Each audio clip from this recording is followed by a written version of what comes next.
لمبا ہو، لمبا ہے کیا؟ یہ لمبا ہی ہے اور نہیں ہے؟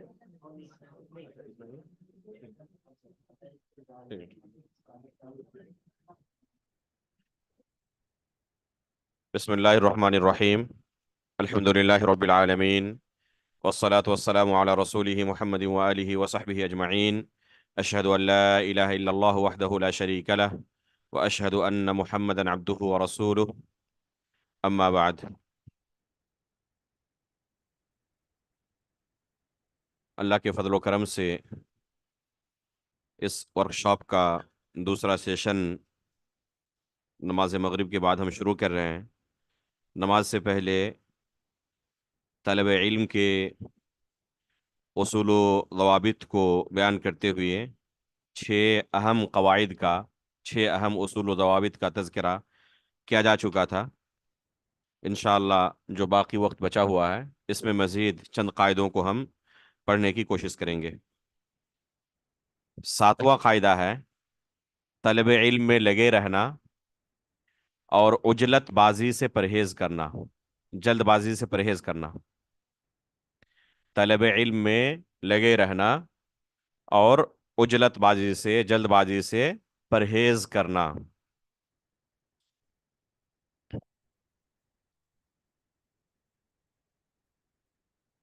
یہ انتہائی اہم قاعدہ ہے۔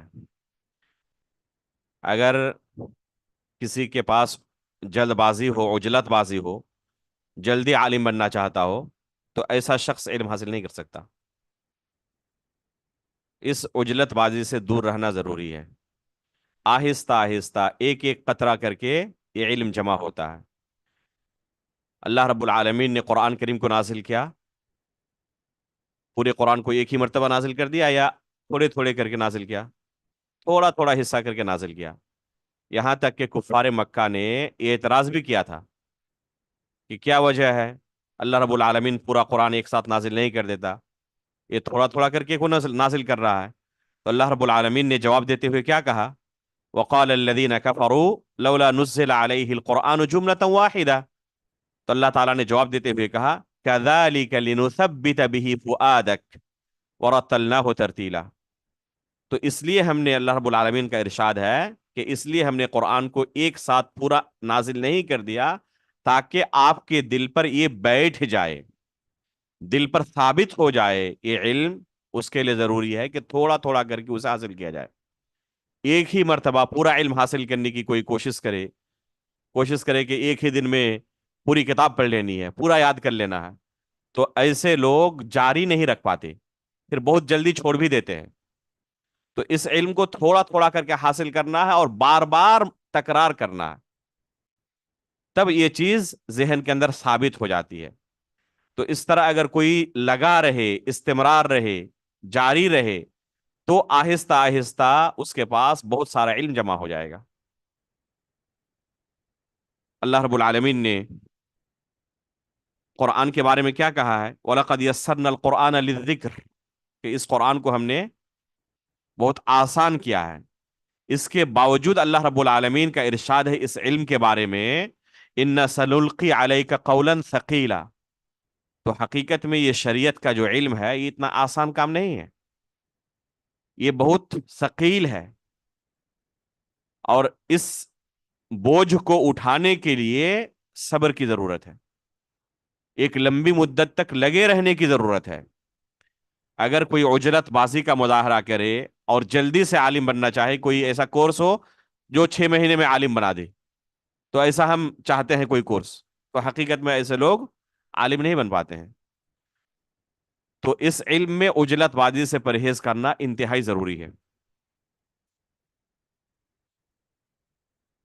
عموماً جو لوگ اس طرح عجلت بازی کا مظاہرہ کرتے ہیں، وہ وقت سے پہلے ہی ایسی چیزوں کو حاصل کرنے کی کوشش کرتے ہیں جس کے وہ اہل نہیں ہوتے، اور اس وجہ سے انہیں وہ چیزیں سمجھ میں نہیں آتی اور ان کے لیے فائدے سے زیادہ نقصان دہ ثابت ہوتی ہیں۔ حکما کہتے ہیں طعام الکبار سم الصغار، طعام الکبار سم الصغار، جو بڑے لوگوں کا کھانا ہوتا ہے یہ چھوٹے بچوں کے لیے زہر ہوتا ہے۔ ایک چھوٹا بچہ ہو، شیرخوار ہو، 6 مہینہ عمر ہے اس کی، اگر کسی بڑے شخص کا کھانا اسے دے دیا جائے، قربانی کا موقع ہے، سب لوگ گوشت کھا رہے ہیں، چلو اسے بھی دے دیتے ہیں، کیا حالت ہوگی؟ وہ بچے گا؟ مر جائے گا، اس کھانے کو ہضم نہیں کر پائے گا وہ، ابھی اس کا معدہ اس قدر مضبوط نہیں ہوا ہے کہ اسے ہضم کر سکے۔ علم کا معاملہ تقریباً ایسے ہی ہے کہ دل، ذہن ابھی اس لائق نہیں ہوا ہے کہ اس کو ہضم کر سکے، اگر زبردستی اس پر داخل کیا جائے تو یہ اس کے لیے زہر بن سکتا ہے، اس کے لیے مفید نہیں، نقصان دہ ہو سکتا ہے۔ اس لیے عجلت بازی سے پرہیز کرنا انتہائی ضروری ہے، صبر کے ساتھ لگے رہنا ضروری ہے، اور یہی چیز آپ پائیں گے سلف صالحین کے یہاں کہ انہوں نے لمبی مدت تک علم حاصل کیا، علم حاصل کرتے کرتے ایک زمانہ ہو گیا جب تک کہ ان کے اساتذہ نے ان کو یہ نہیں کہا کہ ہاں اب آپ دوسروں کو پڑھا سکتے ہیں، جلدی وہ سامنے ظاہر نہیں ہوتے تھے۔ خود امام مالک رحمہ اللہ کا معاملہ ہے، جب ان کے اساتذہ کی ایک لمبی فہرست ہے، جب انہوں نے ان کے بارے میں گواہی دی کہ نہیں اب آپ اس لائق ہو چکے ہیں کہ آپ تدریس کے لیے بیٹھیں، تب وہ لوگوں کے سامنے ظاہر ہوئے۔ اور وقت سے پہلے جو لوگ ظاہر ہونے کی کوشش کرتے ہیں، حقیقت میں اللہ کے رسول صلی اللہ علیہ وسلم نے ایک حدیث کے اندر اسے قیامت کی علامت بیان کیا ہے، ان هذا العلم ينتزع انتزاعا حتى اذا لم يبق عالما اتخذ الناس رؤوسا جهالا، کہ جب علم ختم ہو جائے گا تو کیا ہوگا؟ لوگ جاہلوں کو اپنا سردار بنا لیں گے۔ یہاں پر سردار سے مراد یہ مال و دولت کی سرداری نہیں ہے، بلکہ یہ سیادہ فی العلم ہے، علم کے اندر کسی کو اپنا سردار بنانا، یعنی مفتی بنانا۔ پھر کیا ہوگا؟ فیسألون، ان سے سوال کیا جائے گا، فیفتون، اور یہ فتوا دیں گے، جواب دیں گے فوراً، فیضلون ویضلون، نتیجہ یہ ہوگا کہ خود گمراہ ہوں گے، دوسروں کو بھی گمراہ کریں گے۔ اب یہاں سوال پیدا ہوتا ہے کہ جب سب جاہل ہیں تو کسی ایک کو لوگوں نے کیوں اپنا مفتی بنا لیا، سردار کیسے بنا لیا؟ وجہ اس کی یہی ہے کہ وہ ظاہر ہوا لوگوں کے سامنے مفتی بن کر، عالم بن کر، حقیقت میں تھا نہیں، لیکن لوگوں کے سامنے اپنے آپ کو ظاہر کیا، جلد بازی تھی، اور اس جلد بازی کے چکر میں وہ کوئی پھل اگر پکا نہیں ہو اس سے پہلے ہی اسے مارکیٹ میں اتار دیا جائے، زبردستی پکانے کی کوشش کی جائے، تو ظاہر سی بات ہے کہ وہ ٹیسٹ نہیں مل سکتا ہے۔ تو وہی حالت ہوگی کہ کوئی پرندہ ابھی اس کا پر بازو مضبوط نہ ہوا ہو اور اس سے پہلے ہی اونچی اڑان بھرنے کی کوشش کرے تو گر پڑے گا، وہ اپنی منزل تک نہیں پہنچ پائے گا، اس سے پہلے گر جائے گا، مر جائے گا۔ تو یہی حالت ہوگی، فَيَضِلُّونَ وَيُضِلُّونَ، یہ دنیاوی چیزوں کے بارے میں اگر یہ ہلاکت ہے تو آخرت کے بارے میں، دینی علم کے بارے میں اگر کوئی یہ جرأت کرے تو اس کا نتیجہ بڑا بھیانک ہے، خود گمراہ ہوگا، دوسروں کو بھی گمراہ کرے گا، تو انتہائی خطرناک نتیجہ ہے۔ اب سوال پیدا ہوتا ہے کہ دونوں جب جاہل ہیں تو ایک کو انہوں نے کیوں اپنا سردار بنایا ہے؟ اس کی وجہ یہی ہے، اس کی وجہ یہی لوگوں کے سامنے ظاہر ہونا ہے، اپنے آپ کو عالم کی شکل میں پیش کرنا ہے، مفتی کی شکل میں، داعی اور مبلغ اور گائیڈ کی شکل میں، دینی رہنما کی شکل میں پیش کرنا ہے، حالانکہ اس لائق نہیں تھے کہ اپنے آپ کو پیش کریں۔ تو اسی وجہ سے لوگ کیا ہوتے ہیں؟ دھوکہ کھا جاتے ہیں، ان کے پاس تمیز نہیں ہوتی کہ حقیقت میں یہ عالم ہے یا نہیں ہے، اور پھر اس کے نتیجے میں یہ نتیجہ ظاہر ہوتا ہے۔ شیخ الاسلام علامہ ابن تیمیہ رحمہ اللہ نے ذکر کیا ہے کہ جس طرح لوگوں میں سب سے افضل کون ہے؟ انبیاء اکرام ہیں، اسی طرح انبیاء کے بعد اس دنیا میں سب سے افضل وہ لوگ ہیں جو انبیاء کے طریقے پر ہیں، جو ان کے وارثین ہیں، جو انبیاء کے مشن کو آگے بڑھاتے ہیں، اور یہ کون ہے؟ علماء اکرام، یہ سب سے افضل ہیں انبیاء کے بعد اس امت میں، اس دنیا میں۔ اسی طرح سب سے برے لوگ اس دنیا میں کون ہیں؟ جو نبوت کا جھوٹا دعویٰ کرتے ہیں، اللہ نے نبی بنایا نہیں، لیکن کیا لوگوں کے سامنے دعویٰ کرتے ہیں کہ ہم نبی ہیں، نبوت کا جھوٹا دعویٰ کرتے ہیں لوگوں کے سامنے. یہ دنیا کے اندر سب سے برے لوگ ہیں، سب سے مبغوض بندے ہیں.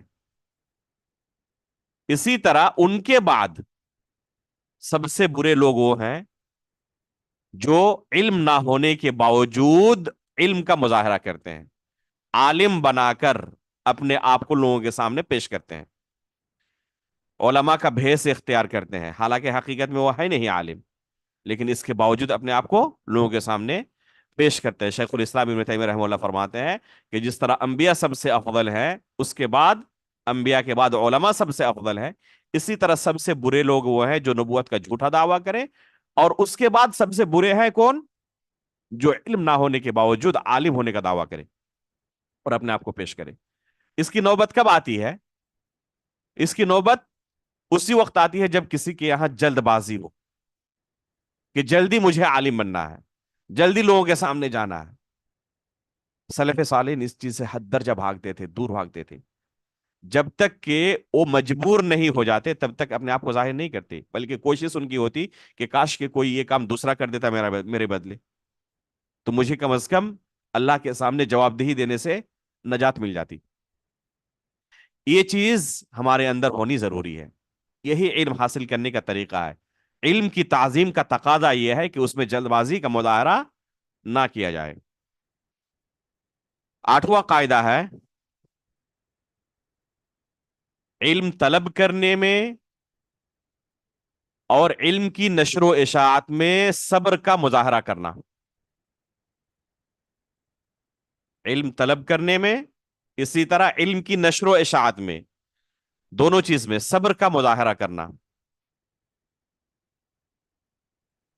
علم طلب کرنے میں اور علم کی نشر و اشاعت کرنے میں، دوسروں کو علم سکھانے میں. یعنی جب طالب علم ہو تب بھی، جب استاد بن جائے تب بھی، دونوں وقت وہ صبر کا مظاہرہ کریں. بغیر صبر کا مظاہرہ کیے ہوئے علم حاصل نہیں ہو سکتا. انتہائی درجے کے صبر کی ضرورت ہے، تب یہ علم حاصل ہو سکتا ہے.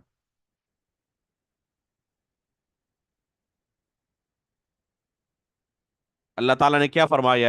یا ایھا الذین آمنوا اصبروا وصابروا. صرف اسبرو نہیں کہا کہ لوگوں صبر کرو اور اس پر جمے رہو صبر کرتے ہوئے. ایسا نہیں کہ چند سالوں تک صبر کیا اس کے بعد چھوڑ دیا اور صبر نہیں ہو رہا ہے، معاشی حالت بہت خراب ہے، وقت نہیں مل پا رہا ہے، یہ پریشانی یہ پریشانی یہ پریشانی ہے، مدرسے کے اندر صحیح سے کھانا نہیں ملتا، اے سی روم نہیں ہے، گرمی بہت ہے، ہزار طرح کی پریشانیاں ہیں، ماحول سازگار نہیں ہے، اس لیے ہم نہیں پڑھ سکتے. تو اس طرح کے لوگ حقیقت میں دنیا کی سب سے بڑی نعمت بھی اگر ان کو حاصل ہو جائے، بادشاہ کے محل میں بھی رکھ دیا جائے، تب بھی یہ لوگ نہیں پڑھ سکتے. اور جو پڑھنے والے ہوتے ہیں وہ چاہے جیسا بھی ماحول رہے اس ماحول میں بھی پڑھتے ہیں. یہ ماحول خود تیار کرتے ہیں، انہیں ماحول کی ضرورت نہیں پڑتی ہے. تو حقیقت میں علم طلب کرنے میں صبر کا مظاہرہ کرنا انتہائی ضروری ہے.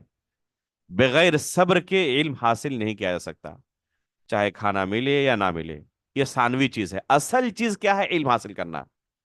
یہ اصل ہے، یہ اصل ٹارگیٹ ہے. اگر علم مل رہا ہے نا تو باقی چیزیں ہم برداشت کر سکتے ہیں، لیکن ہر چیز مل جائے لیکن علم نہ ملے تو یہ صبر نہیں ہو سکتا. تو اصل ہے علم ملے، ہمیں جس مقصد کے لیے آئے وہ مقصد حاصل ہے یا نہیں ہے. باقی جو دوسری چیزیں ہیں وہ ثانوی درجے کی حیثیت رکھتے ہیں، مل جائے بہتر ہے، نہ ملے کوئی حرج نہیں ہے. تو یہ بہت ضروری ہے. یحییٰ بن ابی کثیر رحمہ اللہ فرماتے ہیں لا يستطاع العلم براحة الجسم، لا يستطاع العلم براحة الجسم.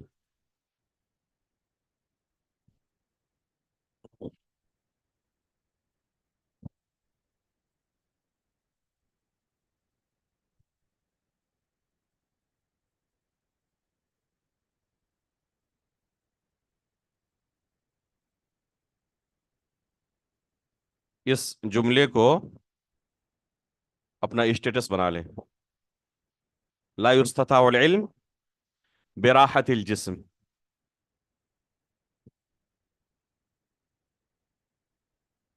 یہ کن کا قول ہے؟